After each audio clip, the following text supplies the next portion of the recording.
পথ দুর্ঘটনায় গুরুতর জখম হলো এক স্কুল ছাত্র কানলায়। কানলা কাটোয়া এসটিকেট রোডে পথ দুর্ঘটনায় গুরুতর জখম এক ছাত্র। জানা গেছে আহত ওই ছাত্রর নাম কুমারেশ গোস্বামী। ধাত্রীগ্রাম উচ্চ বিদ্যালয়ের ছাত্র ছিল সে। স্কুল ছুটির পর শনিবার বাড়ি ফিরছিল সে। এমন সময় বেপরোয়া গতিতে আসা এক সাইকেল আরোহী ওই ছাত্রকে ধাক্কা মারে।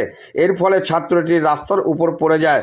সেই সময় একটি মারুতি 4 চাকা গাড়ি ধাক্কা মারে। ঘটনায় গুরুতর আহত হয়ে পড়েন ওই ছাত্রটি। ঘটনাস্থলে এসে পৌঁছায় পুলিশ। গুরুতর জখম ছাত্রকে উদ্ধার করে কানলা মহকুমা হসপিটালে নিয়ে যান চিকিৎসার জন্যে। এই ঘটনায় চাঞ্চল্য ছড়িয়েছে এলাকায়।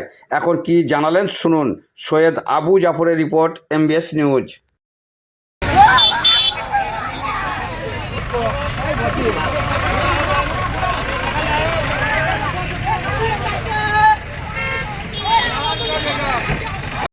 আমি এই কালুর চায়ের দোকানে এসে দাঁড়িয়েছি, আর ছেলের দুটো পাস হচ্ছিল, একটা মারুতি এসে